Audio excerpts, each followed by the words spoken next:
نگینا کی آج شادی کی رات تھی۔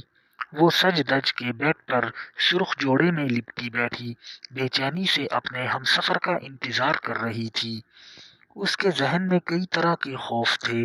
نگینا کالج کی طالبہ تھی اور ارشد سے اس کی ملاقات بس اسٹاپ پر ہوئی تھی۔ ارشد کالے رنگ کی اینک لگائے اور پینٹ شرٹ میں ملبوس نگینا کو تکتا رہتا تھا۔ شروع میں نگینا نے ارشد پر دھیان نہ دیا، مگر جب وہ ایک ہی جگہ ایک ہی وقت نگینا کے لیے کھڑا ہوتا تھا۔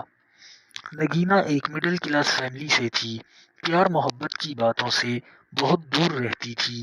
نگینا کی نظر میں محبت صرف شادی کے بعد ہی ہوتی ہے۔ نگینا خود میں رہنے والی لڑکیوں میں سے تھی، کسی کی بات کو دل پہ نہ لیتی اور لڑائی کے بعد دل صاف کر لیتی۔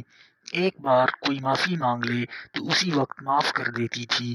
نگینا کے خواب بہت بڑے تھے، مگر گھر کے حالات کی وجہ سے اس کے خواب ادھورے رہ گئے۔ وہ بس ان خوابوں کو پورا کرنا چاہتی تھی۔ نگینا کی عمر لگ بھگ 23-24 کے قریب تھی۔ نگینا کی آنکھیں نیلی گہری اور ہونٹ گلابی تھے۔ نگینا خود پہ زیادہ توجہ نہیں دیتی تھی، مگر حسن نگینا میں بلا کا تھا۔ جو اسے دیکھتا بس دیکھتا ہی رہتا۔ ارشد مسلسل 2 ماہ سے نگینا کے پیچھے تھا۔ نگینا کو احساس اس بات کا تب ہوا جب وہ ارشد پر نگاہ ڈالتی، وہ اسے ہی دیکھ رہا ہوتا تھا۔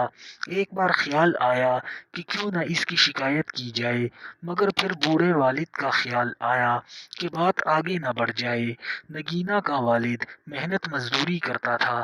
نگینا کے 2 بھائی تھے اور جس میں سے ایک نکما تھا اور دوسرا چھوٹا تھا جو میٹرک میں پڑھائی کر رہا تھا۔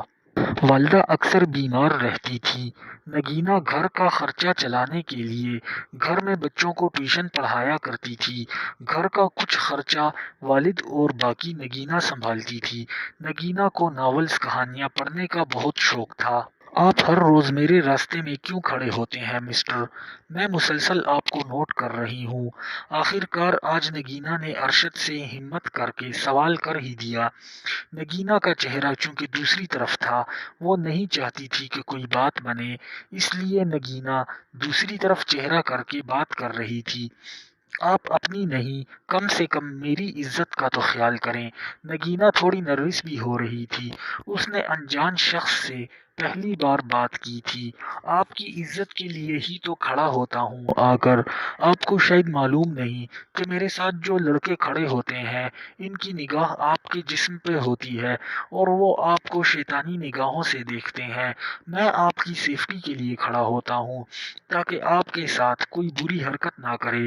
اس دن کچھ اوباش لڑکے آپ کے بارے میں غلط بات کر رہے تھے۔ دیکھیں مسٹر، میرے بارے میں کوئی کچھ بھی کہے، مجھے پرواہ نہیں، اور میری عزت اللہ پاک کے ہاتھ ہے۔ وہ ذات اگر نہ چاہے تو کوئی کچھ بھی نہیں کر سکتا، اور برائے مہربانی آئندہ کے بعد میرے راستے میں مت کھڑے ہونا۔ دوسری سائیڈ سے گاڑی نے نگینا کو متوجہ کیا اور نگینا گاڑی پر سوار ہو کر چلی گئی۔ ارشد نگینا کو دیکھتا ہی رہ گیا۔ نگینا رات کو بستر پر لیٹی تو اسے دن والا خیال آنے لگا۔ نگینا نے اپنا دماغ جھٹک دیا اور سو گئی، چونکہ اگلے دن چھٹی تھی۔ سارا دن کام کاج کر کے نگینا شدید تھک گئی۔ گرمیوں کا موسم تھا۔ نگینا آرام کی غرض سے اپنے کمرے میں جا کر لیٹ گئی۔ کچھ دیر میں موسم نے انگڑائی لی اور آسمان پر بادل چھا گئے۔ ٹھنڈی ہوائیں جب چلنے لگی، نگینا گھر کی چھت پر چلی گئی اور موسم کی انگڑائی کا بھرپور فائدہ اٹھا کر آنکھیں بند کیے لمبی لمبی سانسیں لینے لگی۔ نگینا کی سماعتوں نے اپنے نام کی صدا سنی اور آنکھیں کھول کر آگے پیچھے دیکھنے لگی، مگر کوئی بھی نہیں تھا۔ یہ آواز جانی پہچانی تھی۔ غور کرنے پر معلوم ہوا کہ یہ آواز اسی بس اسٹاپ والے لڑکے کی ہے۔ بیچارے کو میں نے خواہ مخواہ میں سنا دی۔ نہ جانے کون تھا، اس کا دل نہ جانے کیوں کر رہا تھا کہ وہ اس لڑکے سے معافی مانگے۔ نگینا نے فیصلہ کر لیا کہ کل اس لڑکے سے معافی مانگے گی۔ اگلے دن بس اسٹاپ پر جا کھڑی ہوئی۔ 1 گھنٹہ گزرنے کے باوجود وہ انجان لڑکا اسے کہیں نظر نہیں آیا، البتہ کچھ فقرے سننے کو ضرور ملے۔